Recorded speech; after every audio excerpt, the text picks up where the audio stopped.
हमारी लंबे समय से एनडीए की सहयोगी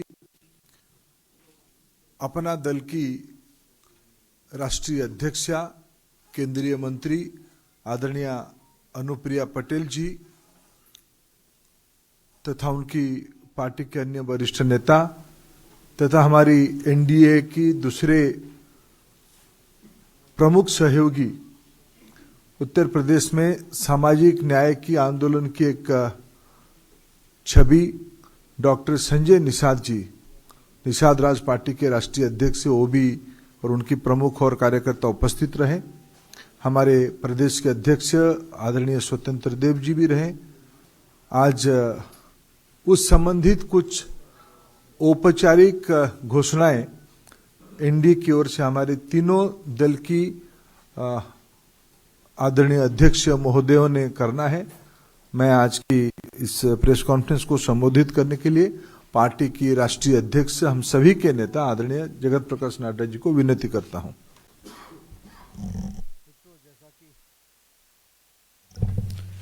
मित्रों, जैसा कि अभी धर्मेंद्र जी ने आपको बताया कि भारतीय जनता पार्टी उत्तर प्रदेश में एनडीए के साथ अपने पार्टनर्स के साथ चुनाव में उतर रही है और लोकसभा में भी हम सब लोग साथ चुनाव में उतरे थे और यह विधानसभा के 2022 के चुनाव 2022 में हम एक साथ उतर रहे हैं।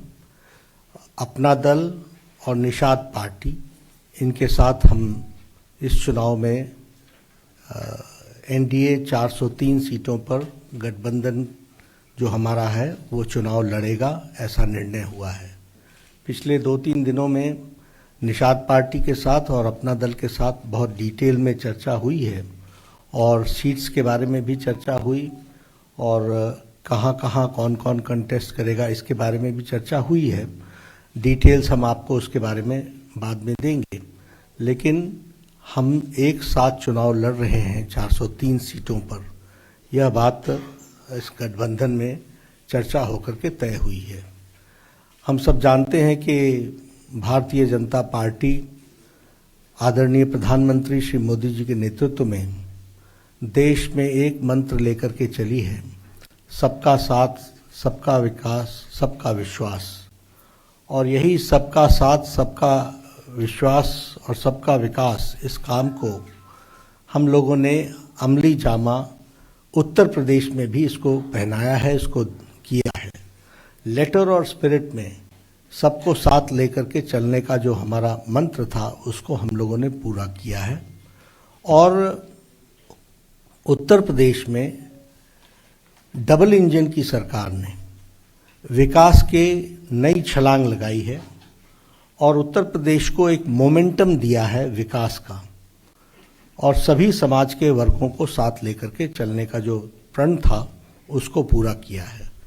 जब हम डबल इंजन की सरकार कहते हैं तो उससे स्पष्ट होता है कि केंद्र का आशीर्वाद, सपोर्ट, मोदी जी का सपोर्ट और योगी जी के द्वारा उसको लेटर और स्पिरिट में इम्प्लीमेंटेशन, उसको जमीनी स्तर पर इम्प्लीमेंट करने में बहुत बड़ा काम योगी सरकार ने किया है, जिसके कारण हमको धरती पर एक परिवर्तन और एक जिसे हम कहते हैं कि एक विकास की नई कहानी देखने को मिलती है। यह हम सबके सामने है।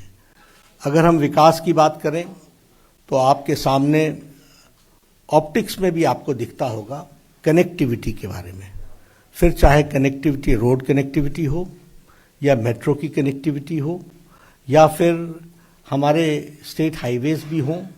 एक कनेक्टिविटी में बहुत तीव्र गति से पिछले 5 सालों में मोदी जी के आशीर्वाद से और योगी जी के द्वारा जमीन पर वो काम हुआ है।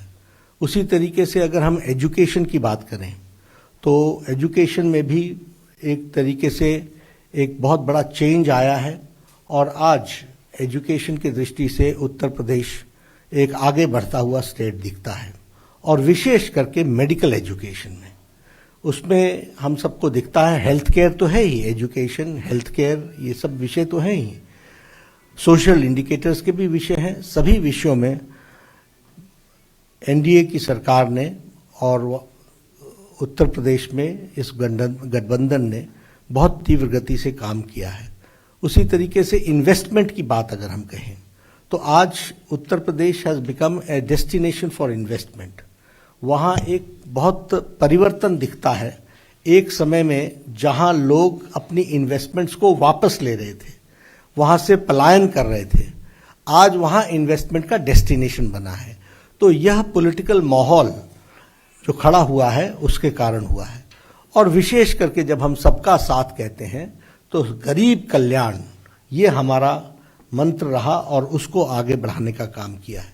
फिर उसमें स्कीम्स लाइक उजाला, उज्ज्वला, सौभाग्य, आयुष्मान, ये सारी स्कीम्स उसमें आती हैं।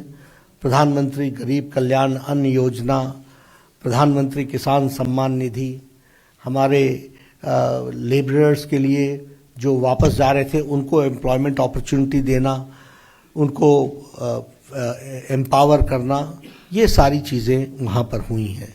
और महिलाओं को और युवाओं को फोकस में रख करके काम पिछले 5 सालों में हुआ है, ये हम सबको दिखता है। जहाँ तक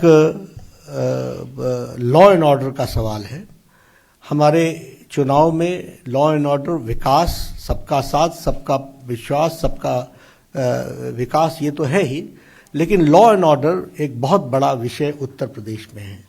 और जब मैं लॉ एंड ऑर्डर की बात करता हूं तो मैं बार बार लोगों को याद दिलाता हूं कि 5 साल पहले का सिनेरियो याद कीजिए। पलायन हो रहा था, पलायन के साथ साथ वहाँ पर शाम को 5 बजे के बाद साधारण तरीके से लोगों का जो रोज़मर्रा और जीवन के होता था वो थम जाता था। किडनैपिंग्स हो रही थी, हर एक तरीके के वहाँ माफियाज एक्टिव थे और माफियाज और सरकार का नेक्सस था और उनके सपोर्ट से वो काम चल रहा था। ये सारी चीज़ें 5 साल में समाप्त हुई हैं। आज रूल ऑफ लॉ है और उसके साथ साथ एक जिसको कहते हैं कि आम आदमी चैन से जी सकता है, काम कर सकता है, आगे बढ़ सकता है, अपॉर्चुनिटीज़ को यूटिलाइज कर सकता है। ये लॉ एंड ऑर्डर की सिचुएशन वहाँ पर डेवलप हुई है, वो भी हम लोगों को देखने को मिला है। और इसीलिए हम लोगों ने इस बात को कहा कि जो कहा था वो किया है, उसको करके दिया है। और जब हम सोच ईमानदार कहते हैं तो काम असरदार है। सोच ईमानदार है, काम असरदार है।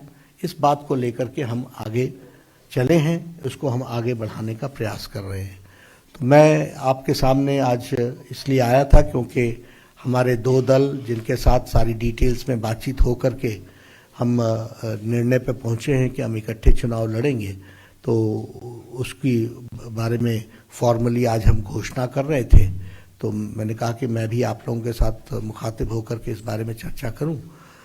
मैं रिक्वेस्ट करूंगा अपना दल की हमारी नेता अनुप्रिया पटेल जी से कि वो अपनी बात को रखें। प्रिंट और इलेक्ट्रॉनिक मीडिया से आए हुए